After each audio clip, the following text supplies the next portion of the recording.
Welcome to the MLS Show. It is me, Baz. It is the time for the news weekly roundup as we approach match day 5 of MLS so far this season. Big news this week, obviously, David Beckham's Miami Beckham United franchise has actually purchased some land in Miami. He has purchased 2/3 of a 9-acre site for the stadium. So obviously things moving on in terms of that expansion. It's the furthest it's gone, of course. It looks like there's actually some progression for Beckham now. Going to be very interesting, this one, to see whether people get behind it. You know, he's got plans for a 25,000-seater stadium down there in Miami. Will people support it? Will people get behind it? I think so, because I think he's box office enough, David Beckham. He's managed to maintain that wherever he's gone. It'll be interesting to see what kind of player he wants to bring in, what kind of level. Reports already that he's approached Roberto Carlos to be his manager, to be his coach rather, so obviously a high profile name, the former Brazilian left back, of course, Real Madrid and Inter Milan also. So he will be a high profile name, of course, for Beckham to get under his belt. And I think a lot of players will be attracted to the Beckham franchise in Europe, European-based players. But obviously we know that MLS is, you know, it's far more than just European-based players, of course it is. So it's going to be interesting to see how far that one goes, interesting to see the reaction and how many people get behind it. But it's definitely moved on. It's moved up a notch now.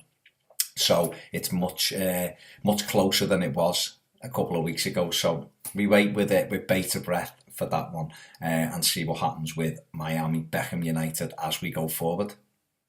Moving on, DC United have signed this week Roberto Mancini's son, Andrea. DC needs something at the moment. They're a little bit short, shall we say. Watched them last week against FC Dallas and flattered to deceive. Really had a lot of the ball, didn't really do much with them, much with it. You know, Espandola was in and out of the game. He looked the main threat, to be fair. I thought Nyarko done okay as well, but they do look a bit short. So, you know, Mancini's son coming in might give them a bit of a lift. But Ben Olsen, why aren't you playing Acosta? Luciano Acosta, why isn't he getting a game? Why are you putting Nick DeLee on him in the centre of the park? Push him out wide, mix it up a little bit. It's not working. Do something different, Ben. We ask you. So we're going to see, you know, what Roberto Mancini's son can do over there in MLS. Mancini, of course, fantastic forward during his playing career, gone on to manage Manchester City, AC Milan. So it's going to be interesting to see how his son settles in. But, you know, potentially a good sign and a good piece of business for DC United there this week. Okay, another piece of news coming out this week. And I feel quite sheepish about it. I said in the match reaction videos last week that I felt Vancouver got a penalty that probably was a penalty. I don't think it was.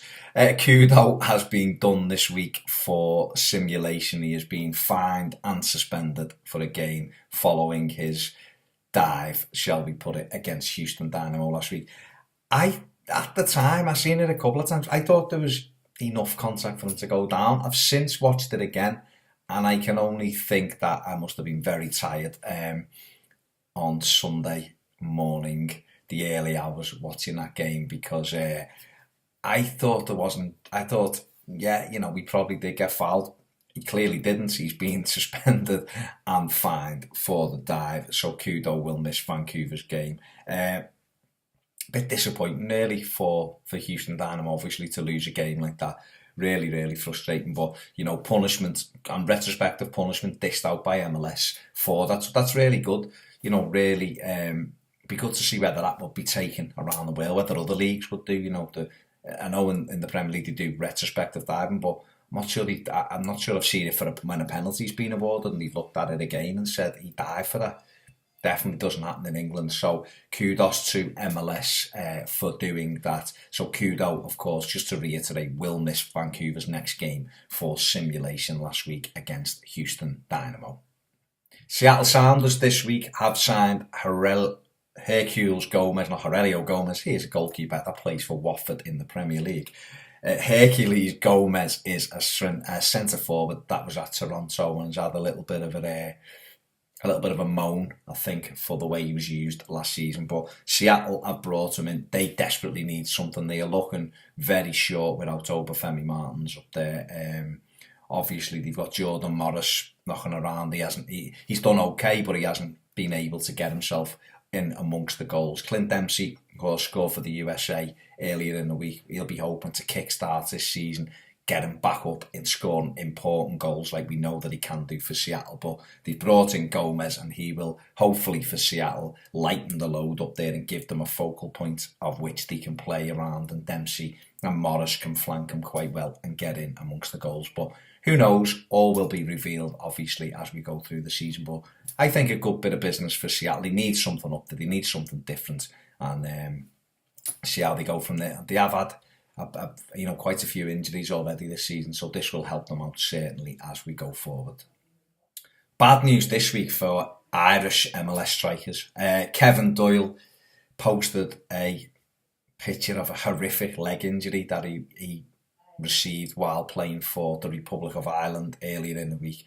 Gash in his shin. It was horrible. It's out there if you people haven't seen it and you like a bit of gore. Go and have a look for Kevin Doyle's leg.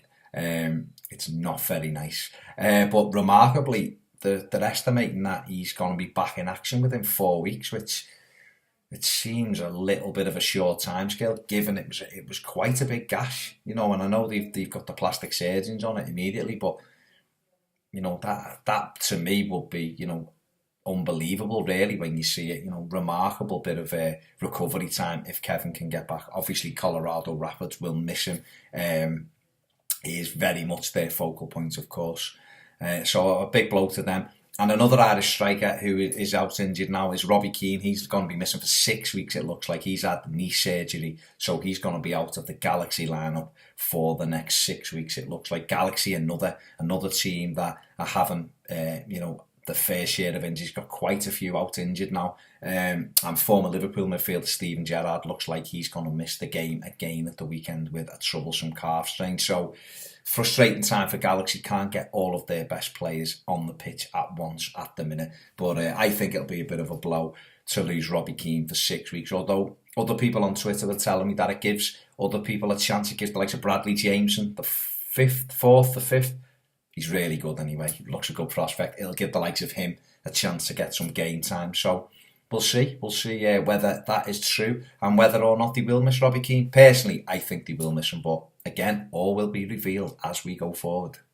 Other team news this week, Orlando City captain Kaká will return at the weekend against Portland Timbers. He has been struggling with a thigh strain but is now fit. He trained earlier in the week. He told the press conference after training on Thursday, I think it was, that he's ready to go, ready to play the 90 minutes. So that's big news for Orlando City to have him back. Nocerino, who looked as though he picked up an injury in Orlando City's 1-0 win at New York City. He's fit as well. He's ready to go. And of course, there may be a debut for Julio Baptista, potentially off the bench, something like that this weekend against Portland Timbers. So Orlando City fans, a chance to look out there and see the trio could play together for the first time against Timbers in what will be a cracking match at the Citrus Bowl on Sunday night. And I'm going to finish this week's news roundup with probably, I would say, the biggest story of the week. And that is that, I've just gone dark. The biggest story of the week, and that is that Don Garber and Mark Abbott will visit Sacramento on April 14th to have a look at Sacramento to be an MLS expansion club. It looks as though, things are moving forward in that. So, they did announce in December MLS that they want to go up from 20 teams to 28 teams. Sacramento, has got everything's in place there. It looks like, doesn't it, to make it, a viable option. And they're going to go down there on April 14th and have a look around. Something like a $229 million expansion. Let me see. Sorry, $226 million. Sacramento Republic FC privately financed $226 million stadium in the city's rail yard district. Should they be able to make the move to Major League Soccer. So that, that is a really exciting time for them. And this is fantastic seeing these new clubs getting a go. There's a real hunger for it. And up and down the United States. Louisville. There's a lot of talk about Louisville and places like that. Wanting to get in on it as well. So Sacramento, they're going to get their opportunity to impress Don Garber and Mark Abbott on April the 14th. So we will be looking out for that, all the news that is going to come out of that one as well. That's your News Weekly Roundup from me, Baz. Look out for the match preview video, which will be very short this week. Don't forget to give us a follow on Twitter at the MLS Show. Give us a like on Facebook. We need more likes on Facebook because apparently that's how things grow. So give us a like if you use Facebook. Leave your comments in the comments section below. Don't forget to subscribe to us, and I'll catch you next time on the MLS Show. Thanks for watching. Welcome to the MLS Show. It is me, Baz. It is the time for the News Weekly Roundup as we approach match day 5 of MLS so far this season. Big news this week, obviously, David Beckham's Miami Beckham United from wherever he's gone. It'll be interesting to see what kind of player he wants to bring in, what kind of level. Reports already that he's approached Roberto Carlos to be his manager. To be his coach rather, so obviously a high-profile name, the former Brazilian left-back, of course, Brek Sheas, has actually purchased some land in Miami. He has purchased 2/3 of a 9-acre site for the stadium, so obviously things moving on in terms of that expansion. It's the furthest it's gone, of course. It looks like there's actually some progression for Beckham now, and Inter Milan also.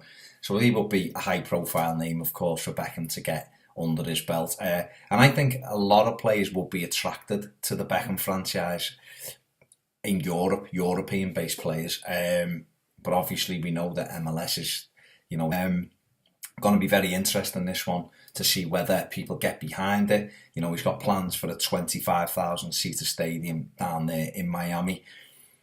Will people support it? Will people get behind it? I think so, because I think he's box office enough, David Beckham. He's managed to maintain that way.